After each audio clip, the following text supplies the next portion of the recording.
السلام عليكم، ازيكم يا حلوين؟ النهاردة هنعمل البطاطا.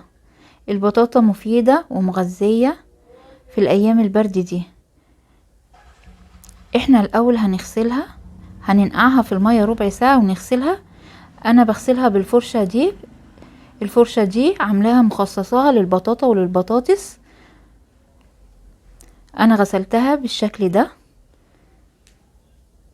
ونضفتها وشلت الحروف بتاعتها زي ما انتوا شايفين كده، وخليتها زي الفل. البطاطا مفيدة جدا يا جماعة، كلها فيتامينات، فيها فيتامين اي وفيتامين د، وفيها مغنيسيوم، وفيها مضادات للأكسدة تفيد القلب والشرايين، ومفيدة جدا للعظام. فيها فيتامين د بيقوي المفاصل والعظام والشرايين، ومفيدة للأعصاب. يعني هي بصراحة مفيدة جدا. وغير كده كمان بتدفينا في الشتاء. انا بجيب الثمرة الكبيرة دي للشوي في الفرن عشان تبقى كلها لحم ما تنشفش مننا، والصغيرة دي للسلق عشان طبعا ما بتاخدش وقت، ودي بنسلقها في الحلة على البوتاجاز. يبقى المليانة للفرن للشوي ورفيعة للسلق. ونبدأ على بركة الله الوصفة النهاردة. هنجيب ورقة زبدة وهنتنيها نصين،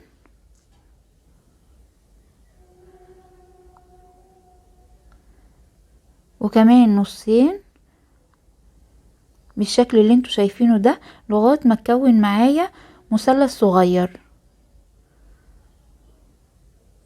ده طبعا عشان اعمل قاعدة احطها في الحلة علشان البطاطا ما تلزقش مننا. عايزاكم تاخدوا بالكم من طريقة قص الورقة، ورقة الزبدة اللي هنحطها في قاع الحلة تطلع معانا دايرة بالشكل ده. هنحطها بقى في الحلة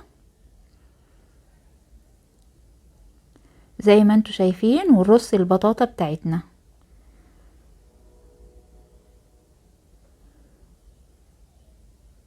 دي البطاطا الصغيرة او الرفيعة اللي ما بتاخدش وقت، تاخد من ربع ساعة لتلت ساعة بالظبط، مش اكتر من كده. على عين البوتاجاز فوق بنسويها.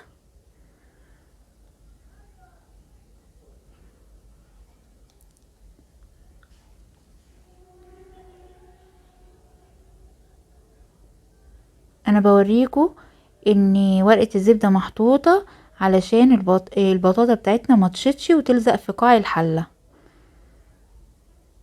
زي ما انتوا شايفين كده. هجيب بقى كوباية مية او كوباية الا ربع مية،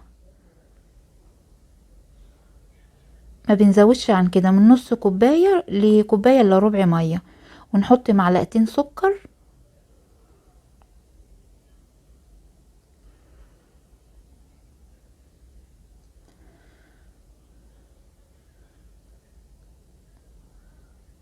بالشكل ده، ونحطها بقى على عين البوتاجاز تاخد وتدي مع بعضها لغاية ما تستوي. ودي البطاطا بتاعتنا بعد ما اتسلقت، ودي البطاطا المشوية في الفرن.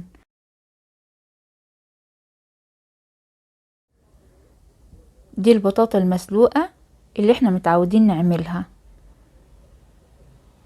ودي البطاطا المشوية في الفرن. دي طبعا الطريقة المعتادة، البطاطا المسلوقة والبطاطا المشوية في الفرن.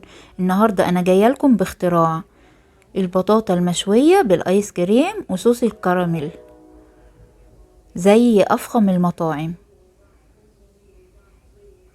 ما شاء الله، الله الله. بصوا البطاطا لسه خارجة من الفرن حالا. هنجيب بقى اي ايس كريم، اي نوع انت تحبيه. هجيب معلقة الايس كريم واملاها بالايس كريم زي ما انتوا شايفين كده،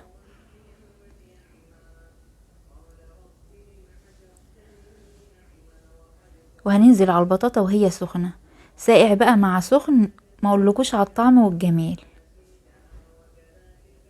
دي طبعا بطاطا غير اي بطاطا، لا تفرق كتير جدا في الطعم. ودلوقتي هجيب صوص الكراميل وانزل بيه على الايس كريم والبطاطا زي ما انتوا شايفين كده. وده طبعا حسب ذوقكم، حابين تحطوا كتير حابين تحطوا قليل، بالطريقة اللي انتوا تعملوها. هعيد لكم واحدة تاني. دلوقتي هجيب صوص الكراميل واحطه فوق البطاطا على طول، عشان ولادي بيحبوها فيها الكراميل كتير.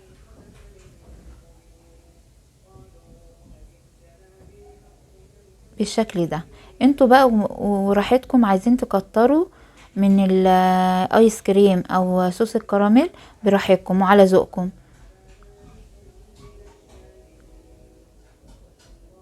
نزلنا بالايس كريم وهننزل عليه بصوص الكراميل بالشكل ده. ودي طريقة جديدة لعمل البطاطا بالايس كريم وصوص الكراميل، مختلفة عن البطاطا المسلوقة والبطاطا المشوية والبطاطا اللي بالبشاميل.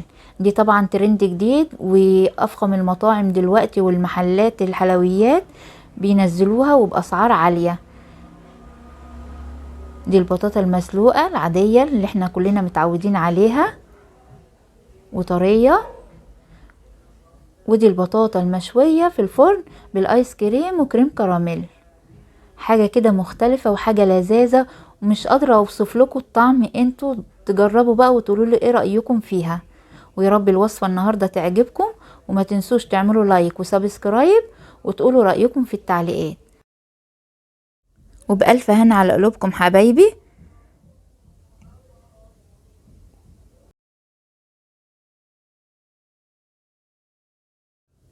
والسلام عليكم ورحمة الله.